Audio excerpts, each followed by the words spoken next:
Nautila, depths of the northern Indian Ocean.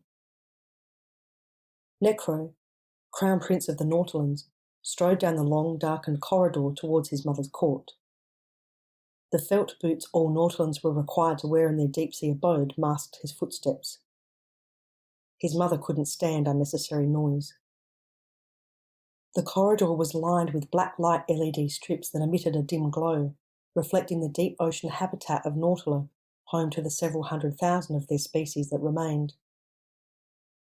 Entering the court, Necro's eyes took a moment to adjust as the cavernous room was lit with royal blue light. A long, wide table dominated the room, decorated with silver flute glasses and platters of food laden with Nautilan culinary delights, and also a bowl of apples and bananas, exotic fruits Necro had brought back from his last voyage to Terra. At the head of the table, on a raised bed of black rock hewn from the seabed, sat a distinguished older woman on a massive throne carved from the same black rock as the table. Her throne was lined with luxurious purple and navy cushions and silks. "Mother," began Necro. "Your Majesty," snapped the older woman from her throne. Necro sighed under his breath and only just managed to stop himself rolling his eyes. "Your Majesty." His twin brother Nevin and their younger sister Nemea were seated on either side of the head of the table, directly below their mother's throne. As next in line to the Nautilan crown, by virtue of being born 2 minutes before Nevin, Necro hated being chastised in front of either of his siblings.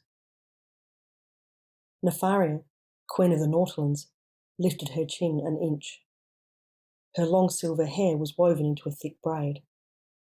Her navy eyes bored into her oldest son. Almost imperceptibly, one eyebrow moved, indicating that Necro could speak. "Nadir is nearly ready to be activated," he said. "There is just a bit more technical testing to carry out."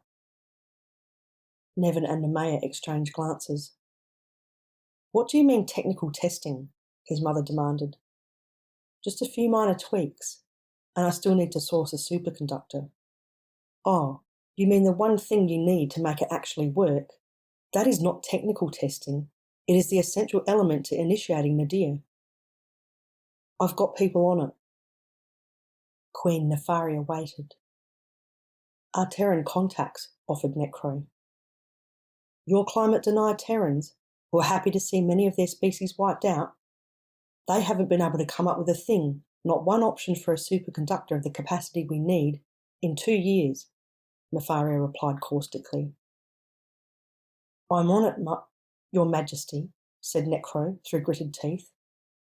"I'm chasing down several promising leads, but you know we have to move carefully. They cannot know its true purpose. They would never provide one if they knew we intend to rid the world of all Terrans, including them. It's one of two possibilities. They either genuinely don't have or know where to access one, or they do and don't want to deliver it to us for some reason. Perhaps some dissent among their ranks about providing it," mused Nefaria. "We need an incentive to unearth whoever can provide us with a superconductor," said Necro. "We might be in luck on that front. Lillian Lightstone and her team are in Venice, Italy, about to make a major announcement," said Nefaria. "I don't have to tell you why they chose that particular city for a media event. The Terran press are at fever pitch over it. We don't know what the exact details are, something to do with geoengineering to prevent sea level rise, but we can't allow them to go public until we know more."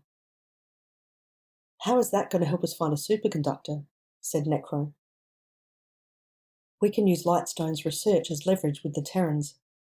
There has to be a buyer somewhere on Terra who knows where to source a superconductor. Someone who is prepared to make a deal to give us that information in exchange for the opportunity to interpret this announcement for the mass media." "You mean spin it?" interjected Nemea. Nefaria turned on her daughter. "You will stay silent." Nemea's face remained impassive. "What do you need me to do?" asked Necro. "Go to Venice. Locate Lightstone's team. Remove from them whatever they are about to announce to ensure it is not released as Lightstone intends. The Nereian kiss, perhaps, said Necro. Nefari's lips formed a faint smile at Necro's suggestion. That may be unwise, said Nevin, shifting in his seat.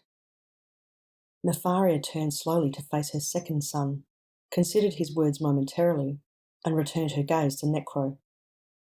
No, not yet.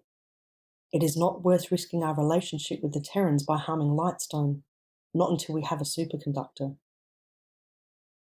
Without another word, Necro bowed, turned on his heel, and marched out of the court in the direction of the transport dock. Nefaria watched him go.